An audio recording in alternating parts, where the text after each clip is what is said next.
It's great to see you again, and congratulations on the new book. We will release the podcast the day the book comes out, Tuesday, September 4th. It's The Coddling of the American Mind, How Good Intentions and Bad Ideas Are Setting Up a Generation for Failure, which you co-authored with Greg Lukianoff of FIRE, let's get that straight, Foundation for Individual Rights and Education. As we know, Greg has been a long-time advocate for free speech on college campuses, and you are a professor at New York University Stern School of Business, obtained your PhD in social psychology from the University of Pennsylvania.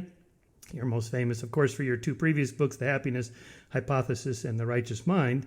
And then, of course, I would throw in John Stuart Mill's, your edited and illustrated version of that, which is that was good so timing. Fun to write, yes. Yeah.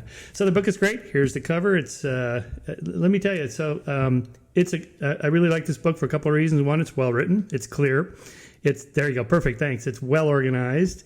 You know, I have to read a couple of books a week, so it's nice when I get one that I can plow through in a reasonable period of time and get the center point. Good. So great. I thought I'd intersect with the thesis of the book through my own sort of conflicted opinions about this before I read your book, and then I'll tell you how I changed my mind a little bit after, because you have a lot of data. That is to say, I'm not at all clear to what extent we have a problem or a potential problem or whatever. Again, before I read your book, my sense was, you know, having watched all the campus craziness segments on Tucker Carlson and followed Brett Weinstein and Charles Murray at Middlebury, and you know, I know all the incidents, you know, in great detail that you document in your book. And yet, as a professor at Chapman University, where you're coming in October, you know, if you walk around campus, you don't see anything going on. It's just students in their dorms, students in their classrooms, students hanging out at the quad and at the Starbucks, and it looks like, you know, college as usual. So I've always been kind of wondering, is this really a problem, or are we, you know, subject to the confirmation bias and catastrophizing and taking one or two incidences, as Tucker does on his show? You know, it's like people that aren't in academia, they think, boy, if I walk into a campus, it's just going to be utter chaos, and yet it's not like that. And that's right. On the other hand, you do have a lot of data showing that trends have changed, and it's not like it's, you know, it's like 90% of students have lost their minds, but it's not 0.01% either. That's right. So the two things to understand this. So to frame this, many people on the left in particular think that this is just a moral panic on the right, and therefore they discount it. Now, they're correct that it's a moral panic on the right. I mean, you listen to Tucker Carlson, you look at a variety of right-wing sites that have sprung up since 2015. The right has always loved to hate universities and extreme, PC on campus. And that really accelerated after 2015. So if you just take the sociological definition of a moral panic, yes, there is a moral panic on the right about universities. That's true. And they do exaggerate. They try to make it seem as though universities, everyone's lost their mind, and that's not true. So yes, that's all correct. But to say that something's a moral panic does not also mean that there's not also a problem. What I mean is, even though most professors are what I would call liberal left, that is, they believe in free speech, they believe in open inquiry, they believe in debate, and most students want to learn and want to go get a job. The dynamics has changed on many campuses. So the skeptics, those who are skeptical that there is any problem, point to nationally representative survey data of young people showing that they have not changed in their attitudes about free speech. The problem is that's mostly looking at millennials. When they say young people, they're looking at millennials, and millennials have not changed. This whole issue, this whole thing, this whole book, this is not about millennials. This is about kids who were born after 1995, and America really did a number on them, which we'll get to later. There's a change when kids born after 1995 come to campus. They first show up around 2013. That's exactly when things begin changing. That's exactly when, a year later, Greg Lukianoff came to me and said, wow, strange things are happening. So this is only about kids born after 1995.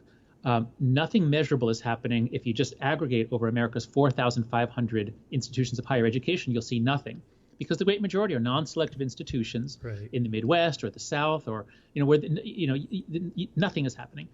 But if you just look at the top 100 schools, and especially those in the Northeast or the West Coast, and you talk to students or faculty, then a lot is happening. It's not that the students have gone crazy, it's that the dynamics have changed. So that the small number of illiberal students, I would say, the small number who believe they have a right and a duty to tell you what you can say, what you can wear, what you can eat, what you can think. Those students now have more free reign than they did a few years ago. So it's a change in dynamics, not so much a change in the average. So you and I are baby boomers. I presume I'm born in '54. I'm 63. So technically, yes. And then after us is Gen X, and then millennials, and then iGen, I guess. Yeah, iGen or Gen Z. Gen Z is the more common name. Yeah. Okay. So we're really talking about, and it's not like on a Tuesday afternoon at 2:00 the generations change. I mean, these are sort of like overlapping shingles. So we're talking about kind of overlapping bell curves, but shifting ever so slightly, as documented by sociologists on these generational changes. So the difference with the iGen is identified in the I, is the internet. And so That's right. This has shifted and changed. And it's sort of like the printing press. It cuts both ways, good and bad. So let's talk about some of the negative side effects of the internet generation, what this has done as part of your causal chain of how we got to where we are. Right. So so what we do in the book is we in the first part, we lay out these three really bad ideas that we think are messing people up. And so the three really bad ideas are: what doesn't kill you makes you weaker, always trust your feelings, and life is a battle between good people and evil people. And if we can get young people to believe this, we can't 100% guarantee that they'll fail, but we're setting them up for fear, for self-doubt, for ineffectiveness in life. So that's what the first third is about. Middle part of the book, we then go onto campus and show how some of these bad ideas play out on a lot of campuses. The next part of the book is about these 6 causal threads. That is, why is it that things seem to go haywire on a lot of campuses around Halloween of 2015? So, at Missouri, but then especially at Yale, and then Amherst, Brown, a whole bunch of schools experienced a wave of protests and demands that seemed to outsiders to be really illiberal. Why did that happen? And so we think there's no easy explanation. There's no one explanation. We document 6 different threads that kind of came together gradually in the 2010s. So we'll start with the 2 or 3 that are about kids. So the kids coming in are different a little bit, and then the environment that they come into is different. And so that's how it all goes together. So what we discovered only after we wrote our Atlantic article, so Greg and I had an article in 2015 with the same name, what we discovered is that there actually is a surprisingly sharp cutoff. Now, I can't see what my camera's showing you, but tell me, can you see that graph? We can see that. Yep.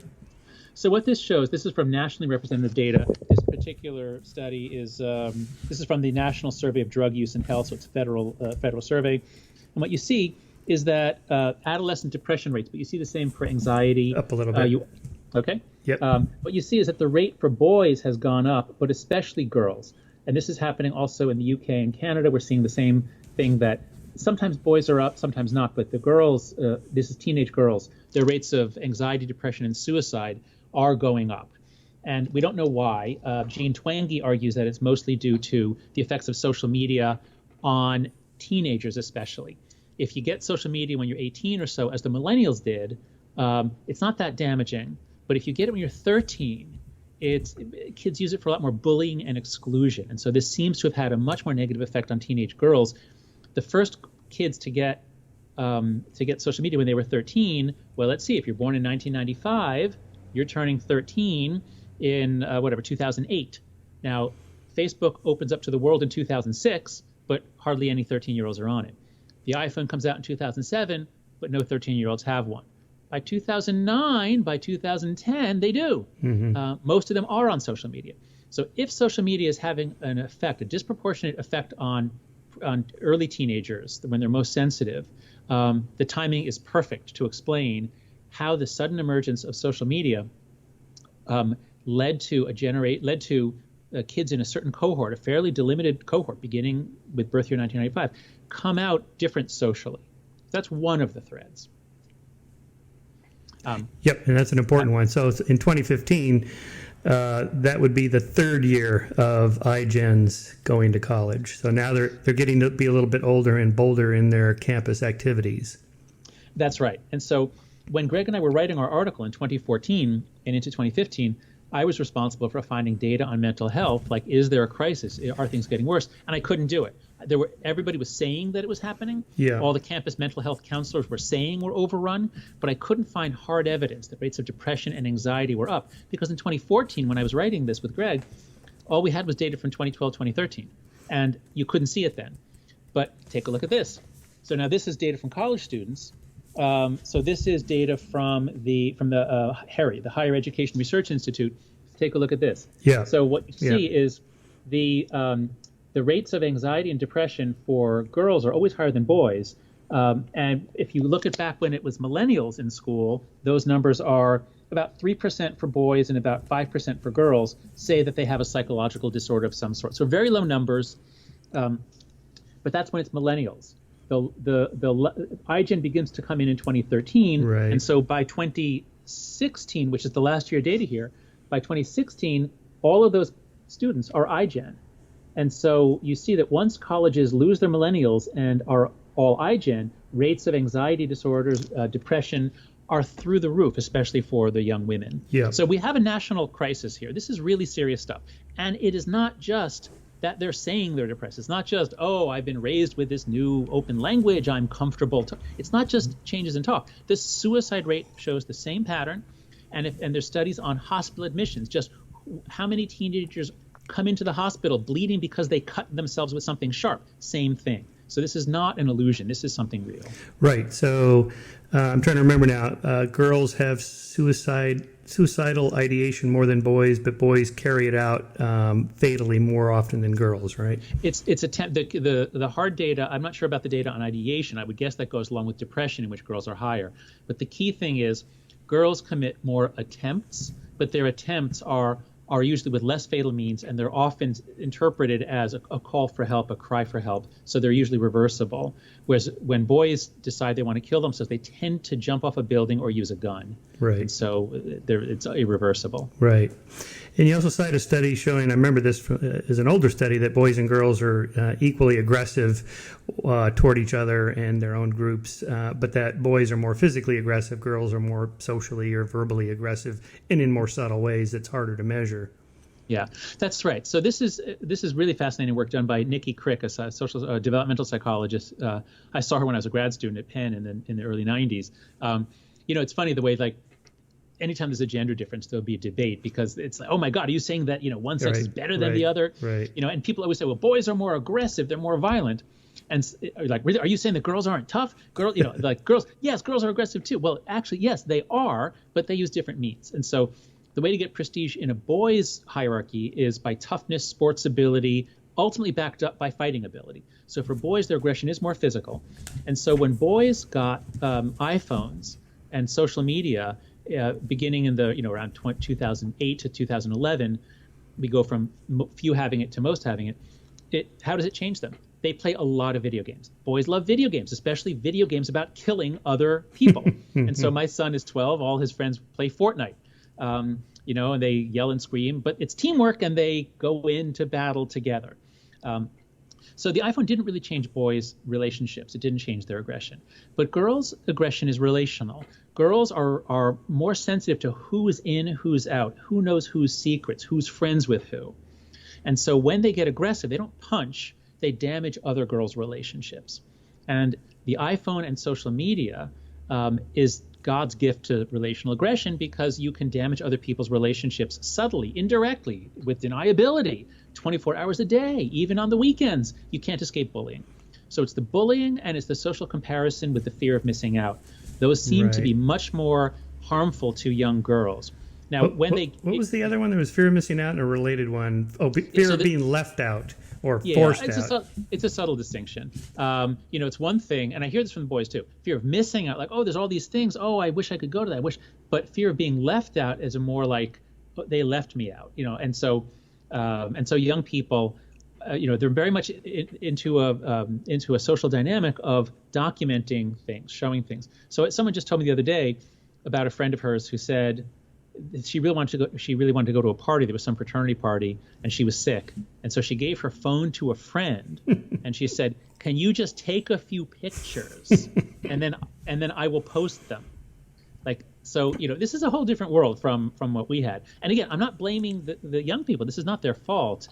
There's normal human psychology. We're incredibly social creatures. You do a radical change on the technology of relatedness, and radical changes come out. And we're trying to figure that out now. We're just seeing the evidence of it now. Yeah, I'm 63, about to turn 64, but I definitely see how this happens. Michael. I definitely see how this happens on Twitter, for example, where I see someone like Richard Dawkins post some conference he's going to speak at. And within seconds, I get like a little, wait a minute, how come I wasn't invited to speak at that?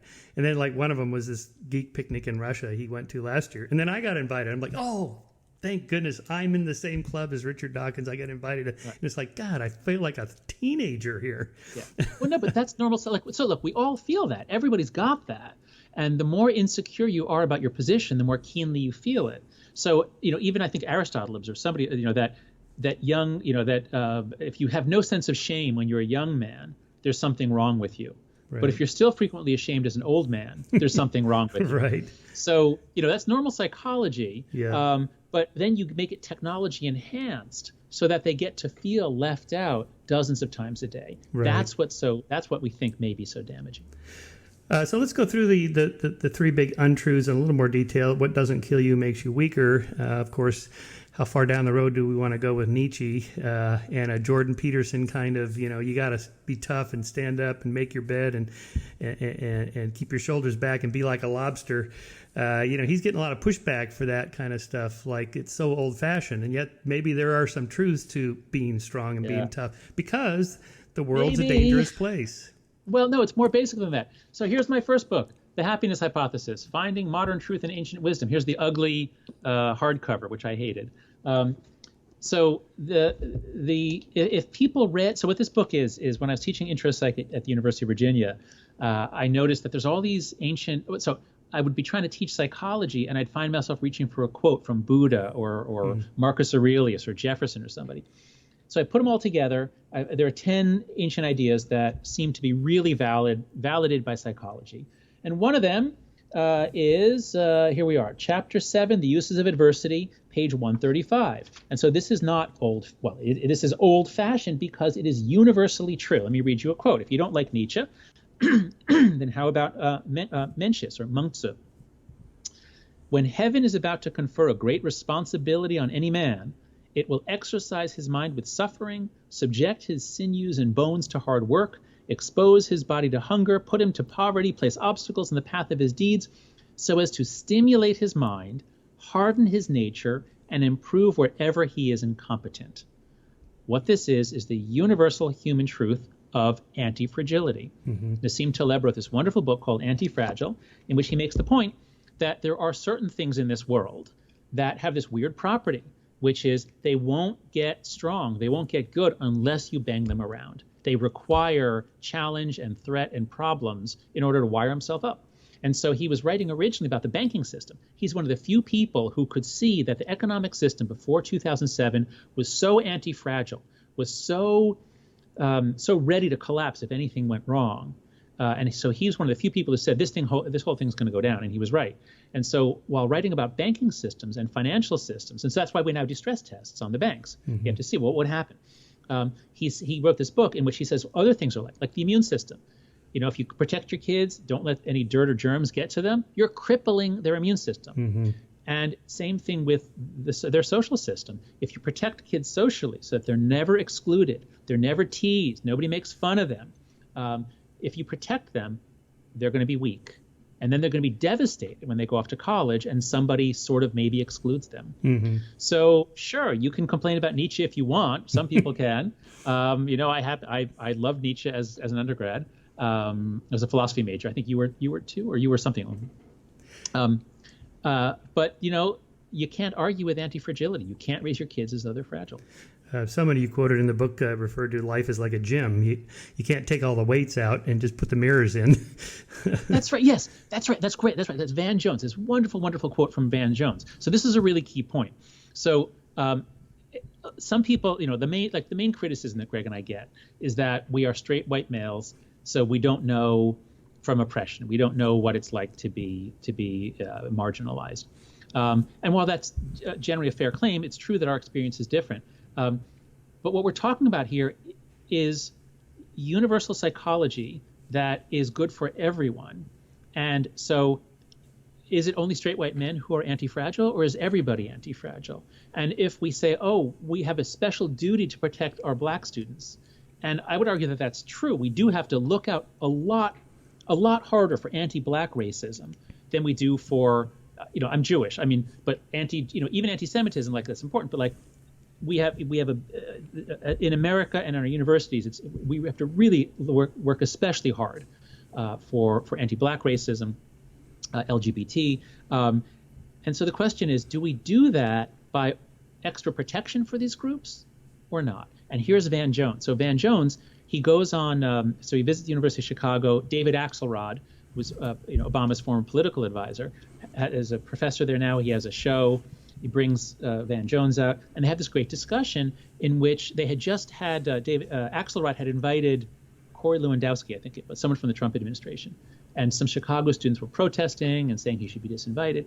And so Axelrod asks Van Jones, what do you think about that? And he says, let's see, wait, I've got it. I got it over here somewhere. So he says he thinks this is a terrible idea, this idea of protecting students, disinviting speakers. He says this is a terrible idea. And he says, I don't want you to be safe ideologically. I don't want you to be safe emotionally. And let me be clear, he's talking to the progressive students, especially. He wants college to produce smart, strong people who can go out and fight for the causes that he believes in. Right. So he says, I don't want you to be safe, future activists, current progressive. He says, I want you to be strong. That's different. I'm not going to pave the jungle for you. Put on some boots and learn how to deal with adversity. I'm not going to take all the weights out of the gym. That's the whole point of the gym. This is the gym. Right. So whatever your race, these are true principles.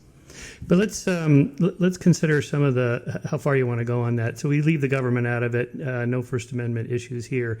But let's say a university is going to invite maybe a dozen speakers a year. So who do you invite? Now, do I want to invite, say, David Irving to give a lecture about Holocaust revisionism versus some other historian who's a real historian who has some revision of World War II or whatever that's not along the lines of what Irving talks about? Or inviting Milo Yiannopoulos. He's not a scholar. He's clearly a smart guy, but he has no credentials, and he has a history of kind of baiting people, particularly the left. Don't we have some kind of obligation as academics, or if you're an administrator, to at least filter who you're going to invite and what's the criteria? Okay, right. So there's two very separate questions here. One is, who are the best people to invite? That's so easy. The best people to invite are those who will bring the best ideas, and especially underrepresented ideas. And so as the political diversity of universities has declined, we document this in the book. I've worked on this at Heterodox Academy a lot. Universities used to lean to the left. The faculty leaned left by about 2 or 3 to 1 up until the 90s. Since then, it's shifted very far left, as there's been just rising polarization across society. A lot of things are purifying. So universities have become much more politically homogeneous. This is a problem. Students, like when I went to Yale, I didn't learn much about conservatism, but there were a few conservative professors. And there were some conservative students. So going back to William Buckley complaining about the same tilt in the 50s. But as things have gotten more and more purified, it's harder and harder for students to find the best conservative and libertarian ideas. So the best people to invite would be conservative intellectuals, especially those with a PhD, who can present scholarship and an alternate view on income inequality, minimum wage, immigration, all sorts of issues. Those would be the best people. So your question was extremely easy, which is what's most needed. Now, there's a totally separate question, which is not should the university invite Milo Yiannopoulos. No, the question is, if students have invited them, should the university intervene to stop it? Right. That's a very, very different question.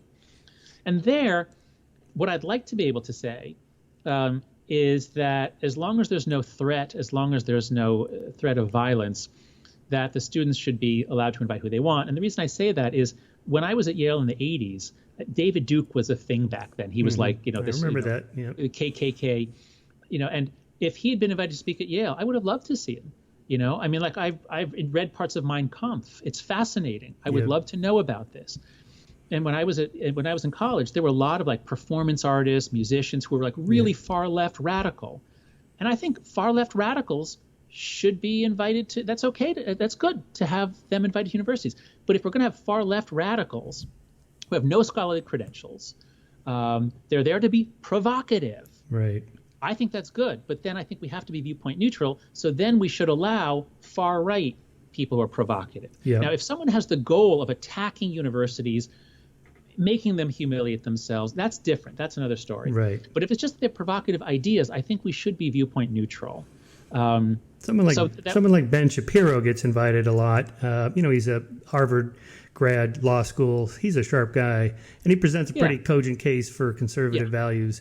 That seems better than someone like inviting Steve Bannon or Richard Spencer, who are clearly just have a extreme ideological agenda and love to bait the left. Well, I would. I mean, Bannon. I don't know enough about his agenda when he speaks. So there's the controversy at Chicago where Luigi Zingales invited Bannon to speak because this. If you want to understand nationalism and populism, if you want to understand how Trump got elected, you should probably hear from those people. So if Bannon is on the speaking circuit in order to undermine and humiliate the universities, then no, I don't think he should be invited. But if it's just that he is the main exemplar of one of the most important new political movements in the world, should students at the University of Chicago be allowed to hear them if they choose to? Yeah, of course. I think so. Yeah, totally. Yeah, definitely. Yeah, that's in the category of steel manning arguments. You can't just say what you think Steve Bannon believes because you're not likely to represent what he really believes. Hear it from him directly. Years ago, I've debated Dinesh D'Souza quite a few times, mostly God debates, but he's more of a political commentator. He told me, I don't know, this was maybe a decade ago, that he was going to get out of the book writing business or at least expand that into filmmaking. Why? Because the left has captured Hollywood, and if you really want to move people emotionally and therefore behaviorally, you got to do it through the visual medium. And I think he's right. Now he's super successful with making these documentary films. I mean he's kind of become the Michael Moore of the right. And it's an interesting observation because you and I are book authors, and we could write books for 1,000 years and reach more people and with one film. It is the way the world works, and so that's kind of an interesting observation of this kind of culture wars of the left and right trying to capture different audiences. That's right, and that actually is the first of the 6 threads that we talk about. Is that there's been a culture war, since the 1990s when James Hunter used that term to describe what was going on. There is a culture war, and it's been fought over Hollywood, and it was, in the 80s and 90s, it was over rap lyrics and music lyrics. The universities have always been one of the battlefields of the culture war, and as education, K through 12 education is too. And so to the extent that you have left and right fighting it out over education, Hollywood, universities, in some sense, that's inevitable. That's what else would politics be about? Politics is going to be a battle over all sorts of things. But as the volume, as the intensity has stepped up, and we showed data on this, surveys, how cross-partisan hatred has been rising steadily since the 1990s. As cross-partisan hatred goes up and up and up, it's distorting what we do on campus. So it would be great to have everybody exposed to the best thinking on left, right, libertarian, Confucian, Buddhist, Hindu, all sorts of good ideas. That's what I think universities should be about. But as the cross-partisan hatred goes up, more and more people interpret daily life and interpret interactions as our goal is to beat the other side. And so that's why you hear about giving a platform. No, we can't have a conservative speaker on campus because that would be giving them a platform. We can't think about this as exposing people to ideas. It's like, will this help or hurt our team or the other side? And if universities identify as our team, meaning the Democrats, if universities are on the Democrat team, well, that would be horrible. That would be suicide for higher education. Like at a time of increasing culture war, why would you want higher education to identify as on one side? If you're in a blue state, you'll be okay. But if you're in a red state, you're going to get cut off. You're going to get the red state legislature passing, as they do it in Tennessee, passing laws saying they can't spend any money on LGBTQ. I mean, do you really want to invite do you really want to invite the other side politically to be your enemy? That's foolish. That you track in the book starts with Newt Gingrich, 1994, encouraging Republican senators to go home on the weekend and don't interact with Democratic congressmen and senators. So that's a polarizing action right there. That's right. So what we really try to do in the book is we don't do any of the, well, oh, look at this crazy stuff on campus. Oh, those snowflakes. We don't do any of that. We say the dynamic has changed on campus in around 2015. Some interesting things happened. We think they're really bad for students. Here's why we think they're bad. Now, why did they happen?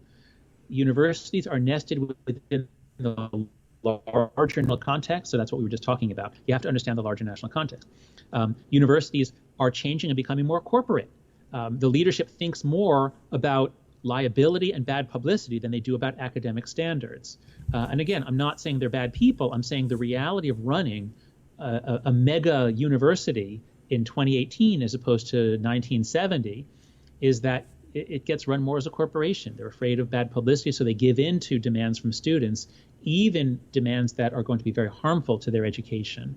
So we try to put it in context and say you have to understand 6 different sets of processes. So it was actually really fun to write, because that's the way I like to think, is like look at all the different levels and trace out the interactions between the individual, the group, and the national context. That's a good social scientist would. Many intervening variables there. This corporatization of the academy and the expansion of the bureaucracy, the numbers I've seen are pretty staggering. I mean, the professor to student ratios largely remain the same, but the ratio of deans and administrators to faculty has gone up, I don't know, like tenfold in the last half century. What are they doing? Yeah. So some of it is the club ed aspects. That is, so when I started college in 1981, the coffee was terrible. The beer was, whatever. The coffee was terrible. The food at Yale was reasonably good by those standards, but still not very good. The dorm rooms were kind of cramped. As any country gets wealthier over time, people expect more. So they expect more amenities, more counselors and advisors. So part of it is just we give more, and we've converted over from being about come here, you take classes, then you go away, to being like club ed, as it's called. Right. So that's more expensive, and that's driven by the market and by changing tastes in the culture. Part of it is a response to federal mandates. So beginning in the 60s, the federal government started passing many more regulations and protections for environmental rules in the 70s. So you have to have more environmental compliance. Title IX, which, as we say in the book, starts off very reasonably, guaranteeing equal access to men and women to sports programs and other educational opportunities, very reasonable. But the Clinton administration began stepping it up so that it required, in practice, it required not equal access, but equal outcomes, equal numbers of men and women on sports teams. So as with everything, a law will be well intended, but as it's implemented over time, it can warp into something that becomes this behemoth that loses touch with its original purpose, but has more and more requirements. So universities have to comply with more and more federal regulations, more and more fear of lawsuits, more and more efforts to manage publicity. So they're hiring more and more staff, more and more administrators, and that's a big part of the rising cost of higher ed. Right. Let's talk about hate speech as violence, words as violence. Okay. You have a nice section on that. Let me steel man the other side, and then you can respond to it. I mean, you and I traffic in ideas. We think ideas affect behavior and actions, and there's a connection between thoughts, words, and actions. And, when I was in college, the whole race and IQ thing was already pretty controversial.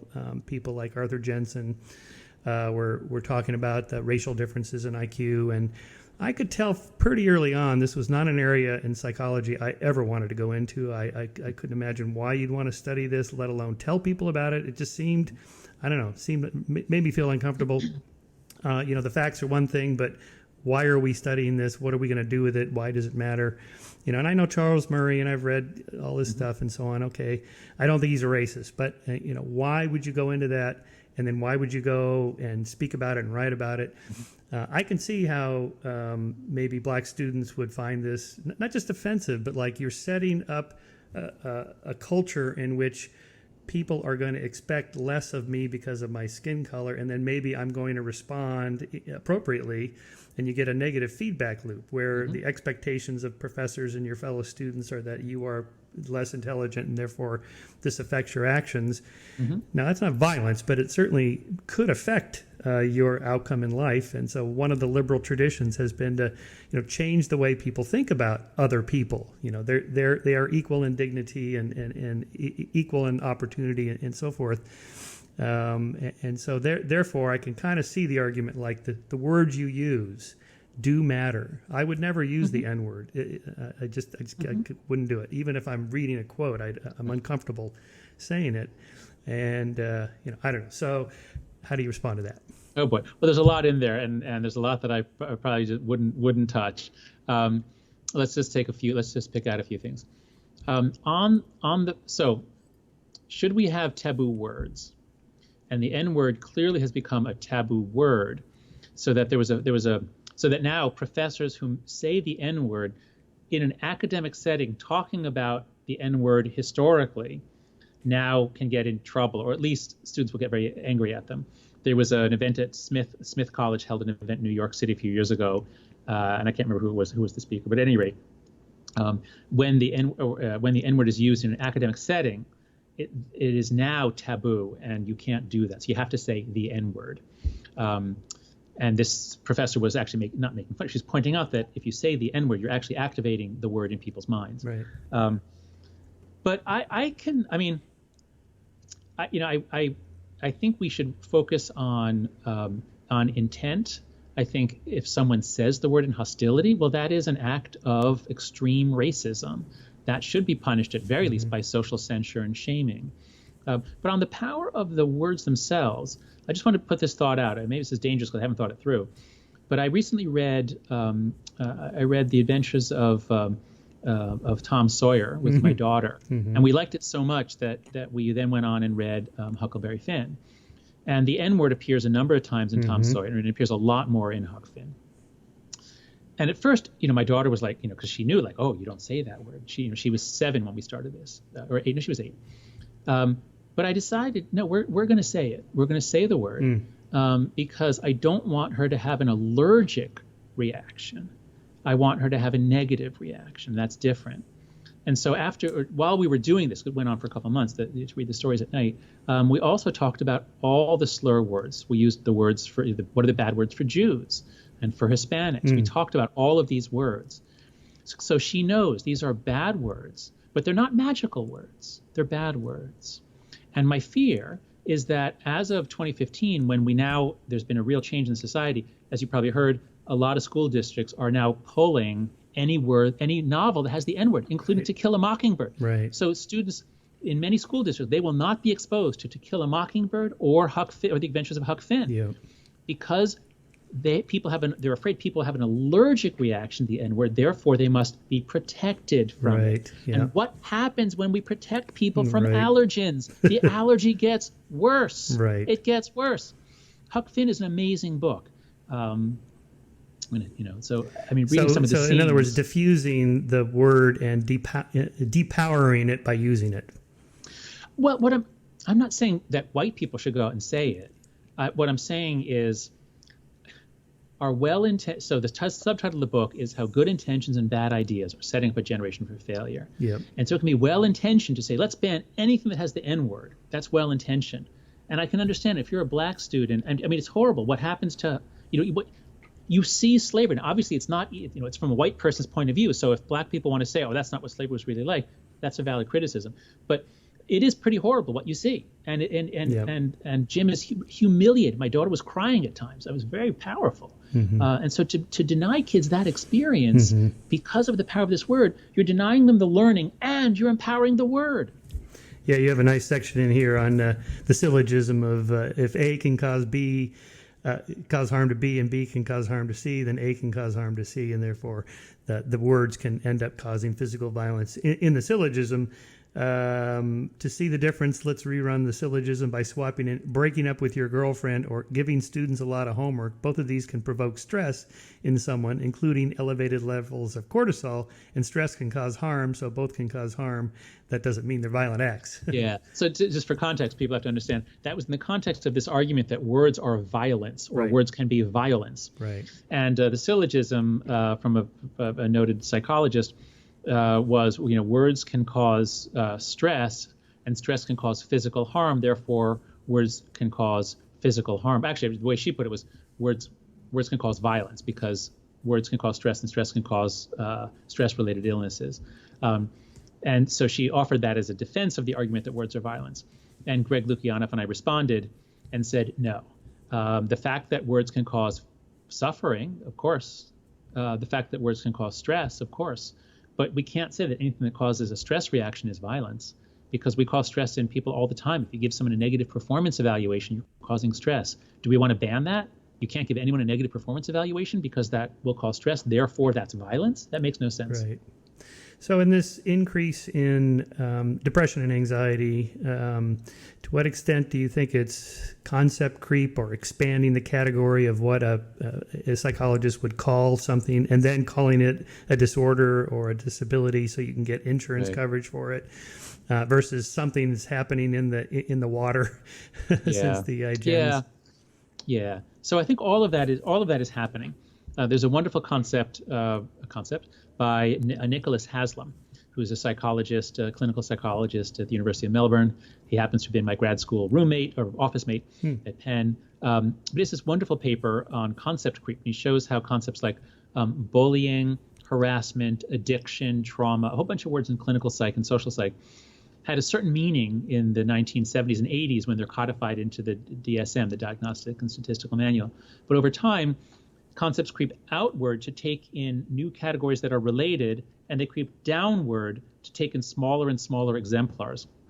And so bullying used to have a very clear definition. There had to be a power imbalance, at least an implicit threat of violence, and it had to be repeated over time, like over several days. And if you face that situation, of course, you're not going to want to go to school. So that's terrible. We have to do something about bullying. But over time, the meaning of bullying gets expanded to the point where for my kids who are in elementary school and middle school, bullying is anytime someone says something mean to you. So not just like casual teasing, but if they say something hostile to you, they're bullying you. And because schools have to have zero tolerance for bullying, that means they have to have zero tolerance for saying mean things.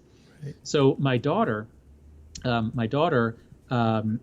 in third grade last year, on the playground, the kids would form these social clubs at recess. Like, we're the kitty cat club, and, me and her, and, we're the three members, and, you can't join. So, yeah, they're excluding other girls. Only the three friends can be members of the kitty cat club. What do you think? Does this require adult intervention? And for our generation, no, this is kids doing kid stuff. But in the modern time, we're so sensitive about bullying and exclusion that the teacher had to talk to them all and make them stop. We can't have kids being excluded. And if you carry that through until they're 18, they're going to go off to college and believe that no one can be excluded from anything. And that's a very bad belief to give kids. I mean, people need practice in social relationships, and we're denying kids practice in social relationships. Yeah, toward the end of the book, you talk about the application of that principle to democracy. We have to be able to sort ourselves out from the bottom up. There is no authority that's going to tell us how to act, and these emergent rules that we set ourselves are learned on the playground. That's right. Yes, there's a lot of evidence for the benefits of free play. And the key thing is not just that kids are playing, it's that there is no adult responsible. So you think about it this way. Suppose we said nobody is allowed to read until they're 18, unless you have an adult sitting next to you, vetting what it is, and making sure that you don't go off topic. Because, reading's dangerous. You could find something unpleasant. And, of course, if it's unpleasant, you suffer. That's violence, right? So, right. No reading until you're 18. No unsupervised reading until you're 18. That would be crazy. And that would clearly impact how kids develop as readers. And they wouldn't be as good at reading. And no country would ever do that. But instead, what we've done is we've said, being independent, being responsible for yourself, you can't do that till you're 14, 13, something like that. Throughout history, kids have gone out. Kids they play in mixed age groups. That's what Homo sapien offspring do, just like puppies do. They all need to play. And we began in the 90s, early 90s, mid 90s, we began to crack down and say, for two reasons. One, if there's no adult watching you, you might be abducted. So we can't have that. And then beginning in the early 2000s, we began hearing the first stories of people who are arrested because their kids are caught playing in a park. Right. That's child neglect. That's child abuse. They could be abducted. Who knows what will happen to them? You have to be watching them every moment. And so what we're saying is, just as this mythical society that doesn't allow unsupervised reading till you're 18, that would warp you, that would interfere. We say you can't have unsupervised play until you're about 13 or 14. Right. It varies. In rural areas, it's lower. But there clearly was a big crackdown on unsupervised free play out of fear. The other reason for the crackdown is we got this stupid idea in the 90s that if kids are exposed to baby Mozart and things like that, it'll make them smarter. Mm-hmm. Totally wrong. And this idea that, if we give kids math instruction in kindergarten, they'll grow up to be better at math. Totally wrong. Mm-hmm. Early instruction does not help. So we push all these things down into lower grades, give them more homework all the way down into kindergarten and first grade, and all of it takes away from playtime. Yep. The most important thing these kids can be doing is playing. And the less supervision they have, the better. I should qualify that. You do have to be on the lookout for bullying, which is, over days. You have to stop. I'm not saying totally unsupervised, but I'm saying kids need a lot of time to practice being self-supervised. An amazing thing happens when you give that to them. They learn how to resolve conflicts without appealing to an adult authority. You tell the story of John Walsh and the horrific thing that happened to his son Adam. I've seen quite a few of his shows, To Catch a Predator, and if you watch those, it's almost impossible not to think there are people just around every corner and every dark nook and cranny of society ready to pounce. And there are some, a few, but far less than there used to be. And it's hard to overcome this, that cognitive bias of noticing the negative and ignoring all the positive long-term trends. Right. Follow the headlines instead of the trend lines when we should be doing the opposite. Yeah, that's right. So if you think about all the research on cognitive biases and the availability heuristic, and if you tell people, more people die in cars than die in planes, it doesn't really help, because right. The image of a plane crash is so vivid. So if people are bad at processing risk when it's about like car crashes and plane crashes, and now you say, let's talk about your children. Like, we're totally crazy about our children. Right. We can't, okay, would you take a 1 in a million risk with your child? No, I would not take any risk. Really? Then right. I guess you're not going to take your kid out for a drive. You're not going to walk him to school because you could get hit by a car. So we're totally crazy when it comes to kids. And so cable TV, and this is the Bowling for Columbine thesis, so I think Michael Moore was right about this. With cable TV and the ability to focus, and a market-driven media system so that whatever attracts eyeballs and viewers, you get more of. And since crime and threat stories work, Americans have been bathed, more than Canadians, Americans have been bathed in stories about criminals and psychopaths and child abductors. And so beginning in the 80s, we started kind of going crazy. And then by the 90s, we cracked down on our kids and stopped letting them out. And so and then the 2000s, we get No Child Left Behind. So we have more academic stuff. The point is, kids born in 1995 and after have been deprived of thousands of opportunities to engage in conflicts and work them out, have pickup soccer games, figure out what to do in an afternoon. They're overscheduled, overprotected, and they are suffering as a result.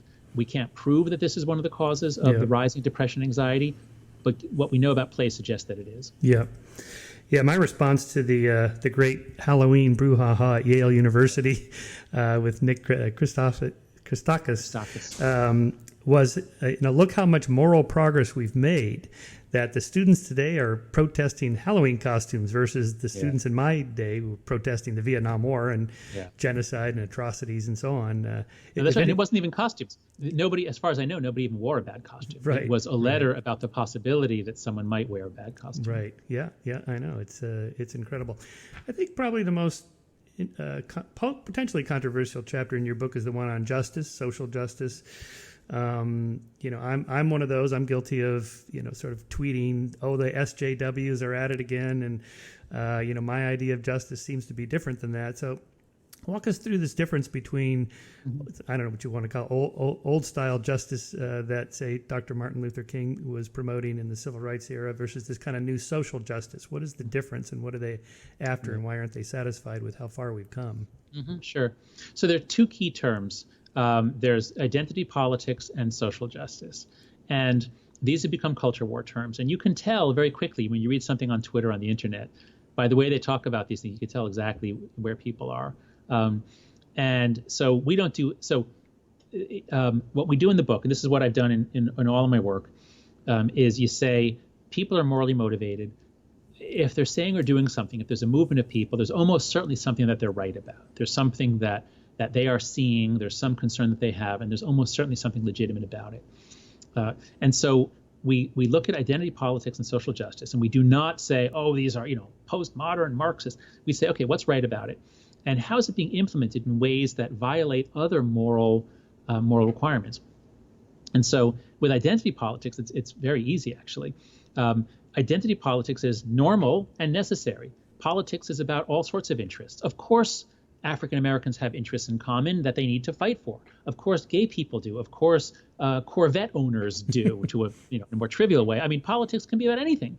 So if it's about race or gender or anything else, advocating for gaining access to things that you're denied because of your membership in the category, that's incredibly legitimate and important and right and good.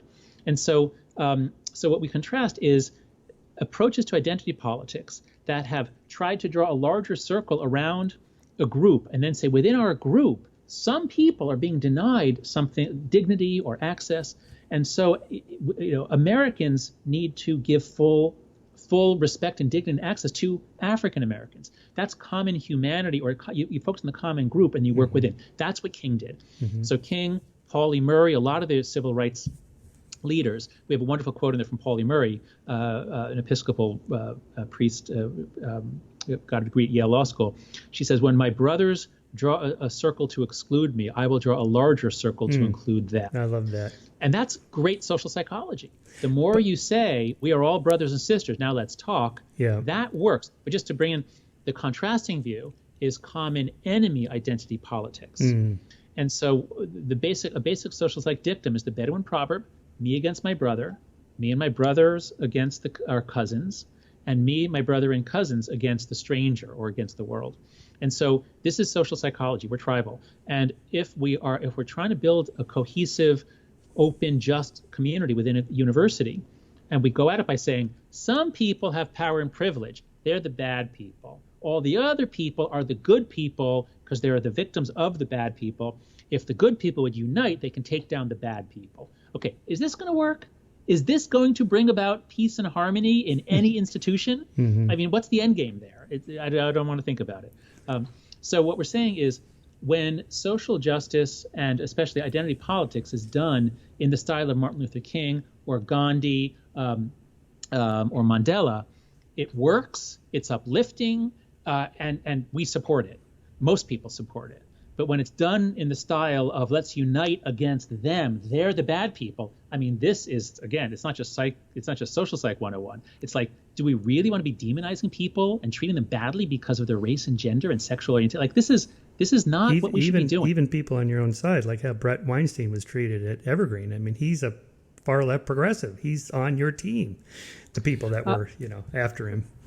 That's right. But it's not necessarily even team membership that counts. It's often identity membership. Yeah. So after the Milo incident at UC Berkeley with all the broken windows and fires and so on, I tweeted a picture of that and a picture of Mario Savio also at a Berkeley protest. You mentioned Mario in your book. There's a picture of him on top of a cop car, with a bullhorn. Picture, yeah. Yeah. And he's got socks on. Why? He took his shoes off because he didn't want to damage the police car. Oh my God, I didn't know that. That's beautiful. Yeah. Wow. That's a difference between now and then, perhaps. Wow. But again, to be fair, so let's talk about social justice then versus. Well, you mentioned. Yeah. We just did identity politics. We can do social justice. Proportional procedural social justice. Again, I think it's probably good for you and I to acknowledge. We're middle-aged, middle-class white guys, and guilty as charged. If we check our white privilege, it's doing really well. And maybe you and I really can't understand what it's like to be a black female male, gay Muslim living in Arkansas or something like that. Oh, we can't understand it as they would, but the whole field of anthropology, ethnography, literature, novel writing is predicated on the idea that people have certain powers of empathy, and that if we can talk to each other, we can actually communicate important truths. And so, the abolitionist movement made enormous progress among white people with accounts of slave life. So I think that some empathy to some degree is possible. But the broader picture, the broader point that Greg and I want to make here in the book is that we want to, if you take a pragmatic approach to solving problems, it's more likely to be successful than if you take a political approach, which is to say us versus them, we're right, they're wrong, we're good, they're bad, within an institution like a university. This is just not going to lead to success. And so for social justice, if you define it a certain way, everybody's going to be in favor of it. But the way it's defined now, with a lot of talk about institutional racism, institutional sexism, the two criteria, as far as I can tell, the two criteria that are usually used to show that an institution is racist or sexist are that there are non-proportional outcomes. In other words, women, for example, are underrepresented in certain departments. This is taken to show discrimination or show institutional or systemic sexism. And the other is to point to individual episodes. And so at Yale, there was a really ugly episode where a white woman called the police, called the campus security because there was a black woman sleeping. So that's racism, no doubt about it. That's racism, and she should be ashamed, and it's appropriate for people to call her a racist and humiliate her. Does that mean that Yale is institutionally racist? So depending on how you define success, you could, if you define success as no racist incidents or no racist sexist incidents for a whole year, and no outcome gaps, that until we meet those two criteria, we have a problem. That guarantees that you will have a problem for a billion years, because you will you'll never get to zero. If you have 20,000 people at Yale or whatever it is, you're never going to go for a year with not a single episode, because that includes misunderstandings. You can't have any misunderstandings for a year. So if that sort of episode at Yale was happening every day, every week, then there's clearly a problem. But if this is a very rare episode where some individual who might have had some mental illness issues, where one individual does a bad thing, you can't hold that against the institution. Anyway, just to close up, what we're saying is, if you stick with common sense notions of justice, which is, are people getting in proportion to what they give? Is there proportionality? And is there equal access? If anybody's being shut out because of their demographic membership, then you have a problem. So if you start with a focus on distributive justice and procedural justice, you make sure that those two hold, then almost everybody's going to support you, because those are that's the deep psychology of justice, is proportionality and procedural fairness. Whereas if you say there ain't justice until it's perfectly even representation in everything, that's a foolish criteria. It's never going to happen. And yet you still hear people make the argument President Johnson made in 1964: you can't take a man who's been starved and impoverished to the start line and expect him to compete fairly. Great argument. I totally agree. Yeah. So let's talk about two different ways of doing affirmative action. All right. So the U.S. military had terrible racial problems in the Vietnam War. Lots of racism. They had race riots, racial fights. Terrible. And the generals, I suppose, finally realized, like, this is, I don't know if they realized it for moral reasons or they realized from fighting effectiveness, this is a real problem. And so, actually, I have another book right here. Let's see. So there's this wonderful book, All That We Can Be. It's written by two sociologists, Charles Moscos and John Butler. One's black, one's white. And they write about how the Army solved the problem. And what they did was they said, okay, we have people coming in at different levels. The black recruits, so enlisted men in particular, coming in at a lower level than the whites, and that means that in terms of promotion to the officer ranks, the whites are ahead. We will never lower standards. What we're going to do is invest a lot more in training. We're going to give extra training to any black candidate who could be promoted to officer. And so they focused on closing the performance gap. So they closed the performance gap between black and white. And that was wildly successful, so that I just gave a lecture to a group of veterans here at Stern, and I asked them what virtues they learned from the military. And one of them said diversity, because it just doesn't. You're just dealing with you stop noticing. You just stop noticing even what category people are in, because so the Army was very successful. And what they say here is that fortunately we did not do it the way the universities do it. What the universities do is they ignore performance. They focus on outcome numbers. Because if they had said, oh, we're going to have 20% black officers, there would have been a performance gap. There would have been affirmative. So you can do affirmative action by giving extra training and resources, which is good, or you can do it by simply changing standards that you achieve equal outcomes, which causes racism. It causes stereotypes. If you expose people, if you put people in a community in which you've engineered it so that there are different levels of performance by different groups, you're causing stereotypes and prejudice. Let's take something like the Google memo and all that generated this discussion about women. You're going to make me talk about every controversial women in last tech. Year. I mean, so on the one hand, you like to think we've gotten past misogyny and all this, particularly since tech is heavily dominated by liberals. And so maybe the argument is that women are just less interested in programming computers than men are. Women are more interested in, say, medicine, and there's more women in medicine now than men.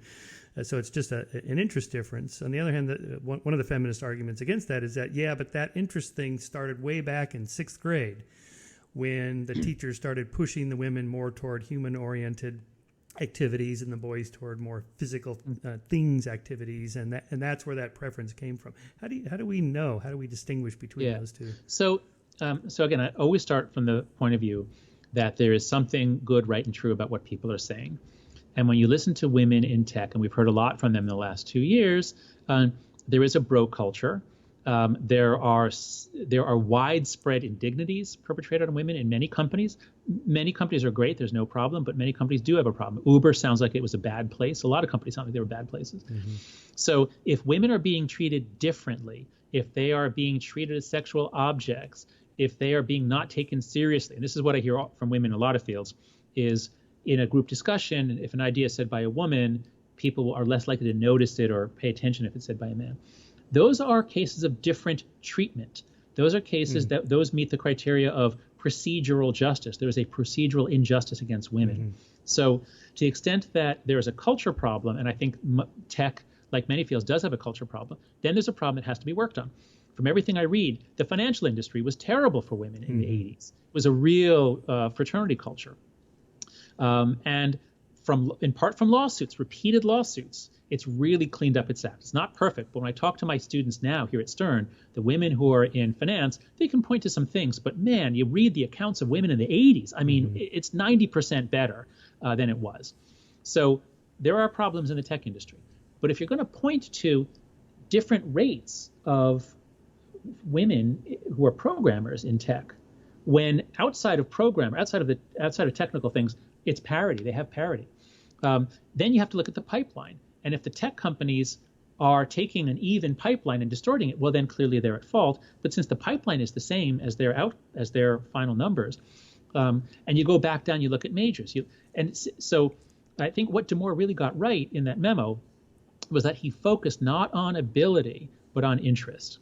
That's what I used to tell my students at UVA, is when you look at sex differences, there are a few differences of ability, spatial rotation in your head, there's a couple of things. But the differences aren't usually that big. But if you look at difference of interest, they're gigantic. You look at 5-year-old kids. Right. They're really different. 2-year-olds, 1-year-olds. Yeah. My wife and I gave a bag of plastic dinosaurs to my triplet nephews, 2 boys and a girl. They were 3 years old at the time, 4 years old. So we give them this bag of dinosaurs, and the boys grab dinosaurs and they're fighting, they're bashing them into each other. And the girl picks up 2 dinosaurs and she says, "Don't ever leave me, Mommy. I won't ever leave you, baby." So I mean, you can't, at a certain point, you have to say, should we allow girls and boys to do what they want and choose what they want? Should they be allowed to choose the career they want? Or how much pressure should we put on girls to go into tech? I used to ask my students at UVA, how many of you felt you got the message that girls shouldn't go into math, science, or tech? Like one hand out of 150 goes up. Right. How many of you got the message that you should go in, that girls should go into, and this is in the 90s I'm talking about, like most hands go up. Right. So Yeah, there were sexist pressures in the 50s and 60s and 70s. In the 80s, we started working. By the 90s and 2000s, there's not pressure to keep girls out of tech. And in our field, psychology, I don't know, it's like 70 to 30 women, men, graduate degrees.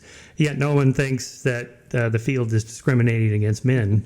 Yeah, that's right. And so there's interesting research showing that the freer the country is, the bigger the sex difference is in occupational outcomes, because if you let people choose what they want to do and they're freed from economic necessity. So in Scandinavia, they have a good safety net. Women don't have to go into high-paying jobs in order to support themselves and their kids. If you let people choose what they want to do, you get really big gender differences. My favorite example of this is astronomy clubs, and I used to belong to one in college, and they're like 99% male, young male geeks that like to spend the night in a dome on the top of a mountain. And it's not like they don't want women to come with them. Believe me, they would love to have some women there. But although I can imagine not a lot of women would enjoy being in that context with those guys. No, for sure not, and for probably good reasons. But, again, one of the things I liked about the book is some actionable suggestions in the last 3 chapters of the book. Probably the most important part. What can we do about it?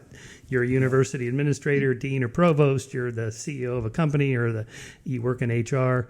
Let me just say parenthetically that I'm amazed any of this kind of stuff still happens in corporations or at universities, given that the fact we've all been so well trained. I mean, I'm sure at NYU, like at Chapman, all employees have to take one of those online training courses about race and sex and so on, and things you can and can't say. So whenever this happens, I'm always amazed. Like, didn't you take that course? No. But what happens is, as we get more and more sensitive, the standard for what is a violation goes down and down and down. That's true. So we've made enormous progress.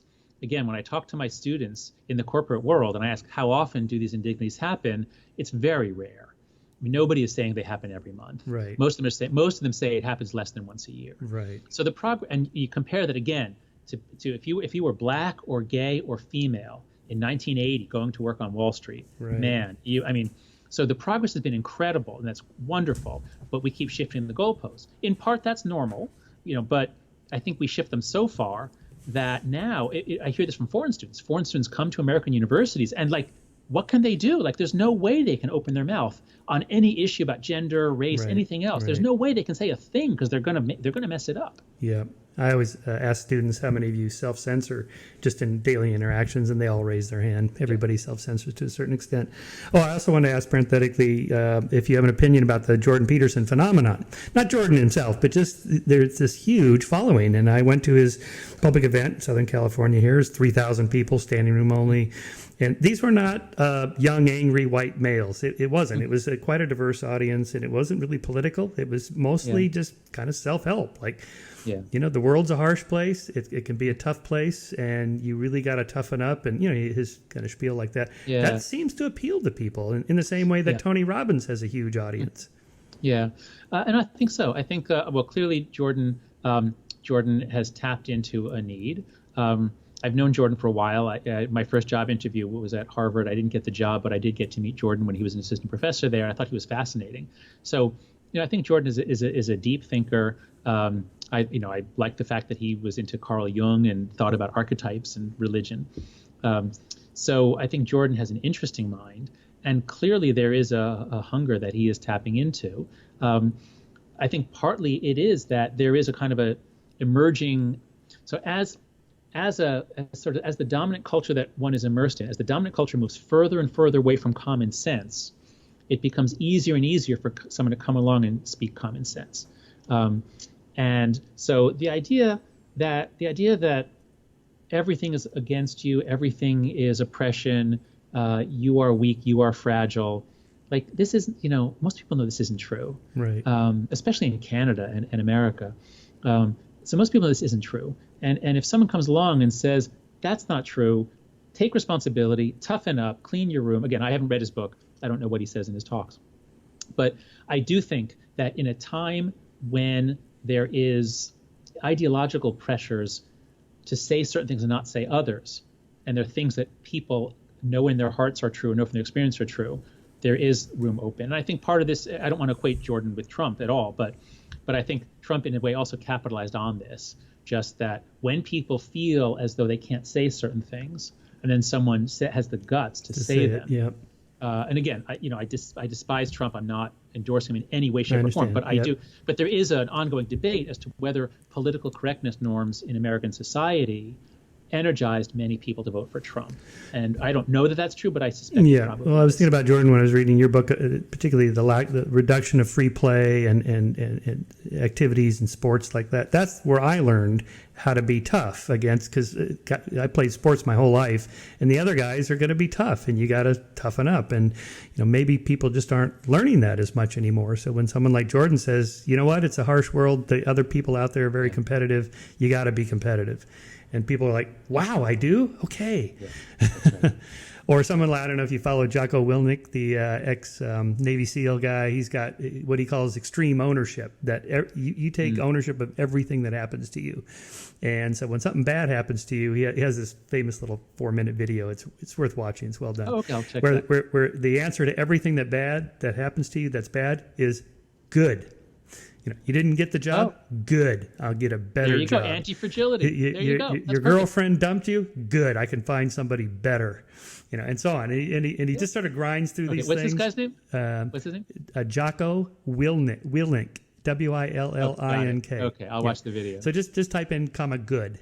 And he's got T-shirts now that say good. You failed? Okay. Good. You'll be stronger next time. And now a lot of people think this is really schmaltzy, but I actually think, this is cognitive behavior therapy, right? Mm-hmm. Expose yourself to the thing that makes you anxious in a progressive way, and you'll overcome it. That's right. And so this is, again, another ancient truth. So from the happiness hypothesis, chapter 2 is changing your mind, page 23. We go here. The whole universe is change, and life itself is but what you deem it. Your girlfriend dumped you. It's up to you to decide, is this a tragedy, I'll never meet anyone, or is this an opportunity to learn from what you did wrong and become a better human being? And then here's Buddha. What we are today comes from our thoughts of yesterday, and our present thoughts build our life of tomorrow. Our life is the creation of our mind. And so people who come along and say, if you feel excluded, you have been excluded, you're a victim of violence. Okay, that's one way to interpret it. But if you can ask yourself, was I really excluded? Was it intentional? What does this mean? And you can question it. You can come to healthier interpretations of everything. And this is the point of CBT. And this was Greg's original insight. Greg Lukianoff, my co-author on the book. I can't remember. Oh, yeah, you did say at the beginning. Greg's original insight was that around 2013, 2014, he started seeing students saying the exact same cognitive distortions that he had learned to not do in cognitive behavioral therapy. And what he learned in CBT, so catastrophizing, dichotomous thinking where everything's either all good or all bad, all these distorted ways of thought that depressed people do, we're finding college students now somehow being taught to do these things. And so Greg's point was, isn't this going to make them depressed and anxious? Right. And he came up with this theory before the data was in, right, that young people were much more depressed and anxious. Yeah, and it's looking like that's coming true. So give us a couple of, just a handful of take-home messages for deans and administrators, CEOs, and so on. Sure. From all this stuff. It's one thing to say, just have more cognitive diversity or political diversity. Are campus administrators supposed to hire more conservative professors? How far do you take this? Okay, well, let's focus on the problem of the dynamics on campus. So if you are, first of all, if you're a leader of any kind, it's crucial that you set norms. And so we had this Heterodox Academy conference. So I used to run a group called heterodoxacademy.org. It's now run by Deborah Mashik. But we had this fantastic conference in June. And we had a lot of administrators, a couple of college presidents, including Robert Zimmer from Chicago. And a theme that came up throughout the day is that if the president and leadership doesn't set clear norms, then people are going to test the boundaries, make all kinds of claims and demands, and then the leadership will be reactive, and they're almost always going to give in. Mm-hmm. And what happens is you then get a climate of intimidation on campus where people are afraid to speak up. But if you say clearly at the beginning, where we care a lot about diversity and inclusion, we're going to work on this in this way. We care a lot about freedom of speech and inquiry. Everyone gets to say their piece. We don't stop people from speaking. We don't shout people down. If you lay out the norms clearly, and you say, as only a few presidents have said, that if you shout down someone else, this is a serious violation of our values. We will treat this like plagiarism. If you plagiarize, that is such an insult to academic life, you could be expelled. And if you shout someone down, don't let them speak, that is such an insult to academic life, you could be expelled. If you say that, nobody's going to shout anyone down. Right. So leadership has to be really, really clear. And I'm not saying they need to like crack down on those people. They need to just lay out the norms. What are we doing together? What norms do we need to do this special thing together? That's the first. Second, pay a lot more attention to who you're admitting. If you are admitting a lot of students fresh out of high school who have done nothing but prepare for college, have not been able to have a range of experiences that were unsupervised, they're likely to be morally dependent. That is, if they face a problem, they're going to need an adult to come in and resolve the problem. Then you're going to get a lot more demands for adult intervention. So one of our most radical suggestions in the book is that we think we should consider, is it appropriate in 2018 for 18-year-olds to be going to college? So if you look at adulthood, when do people become adult? In the 19th century, it was 15, 16, you get married, you have kids. But beginning in the 1990s, a psychologist named Jeffrey Arnett Jensen was describing what he called extended adulthood. I forgot the name of it. But he was noticing that there's a new period between adolescence and adulthood in the late teens, early 20s. So kids were already growing up more slowly in the 90s, it was clear. And now it's clear. If you look at when did they get their first job, when did they go get a driver's license, how much experience have they had, it gets later and later and later. So as Jean Twenge says, 18-year-olds today are like 15-year-olds from 20 or 30 years ago in terms of the experience they've had, what milestones they've hit. So should we have 18-year-olds going to college? They may not be ready for it. Now, some are, clearly, of course some are. But what if we had a norm that everyone does a year or two of either national service or work, but the work should be not at home? In other words, a way to get kids out of given that American homes, middle class especially and above, are so overprotective, give kids a year or two of experience. And so this is a gap year, like the Obama girls took. This is what Stanley McChrystal is trying to encourage all Americans to do. If everybody took a year or two after high school, before they went to college, they would be so much more independent in college, so much more able to function, so much more able to stand diversity of views, and the whole climate on campus would be a lot more mature. We'd be able to think together and talk together without having to self-censor so much. I love that idea. My Israeli friends who had to do the 2 years of service, they love it. That's right. Pay a lot of attention to how you orient. So at Heterodox Academy, we developed a variety of resources. If people go to heterodoxacademy.org/mill, you get our free version of John Stuart Mill's On Liberty, second chapter, condensed and illustrated. It's a great reading. No student should be allowed on campus until they've read Chapter 2 of On Liberty and Dale Carnegie's How to Win Friends and Influence People. People would get along so much better if they read those two things. We also have developed what we call the Open Mind program. It's now an independent entity, not part of Heterodox Academy anymore. But if you go to openmindplatform.org, we've developed this great system, this great program to teach students. It works great in groups. To put in norms of how do you talk when you think so differently? How do you talk when you don't respect each other's values? Can you still live side by side? Can you still share a classroom? So we have a lot of tools at Heterodox Academy and Open Mind to help people engage with those who are different from them. Perfect. That's great. So I hope the book is not just descriptive, but also proscriptive and prescriptive, not proscriptive. Prescriptive. Yes, that's right. Prescriptive. Yes. I hope every college administrator reads it. It's really important. It's something I've been concerned about the last couple of years. My book, The Moral Arc, came out in 2015, so I wrote most of it in 2013, 2014. And the pushback, is like, Shermer, how can you say things are getting better? Look at all these crazy things on campus. So, I think in a way, there's still time to turn it around. So thank you very much for doing the show, and especially, more importantly, for writing the book. Oh, thank you so much, Michael. I really enjoyed our time here. All right. Here. Talk to you later. Bye-bye. Bye-bye.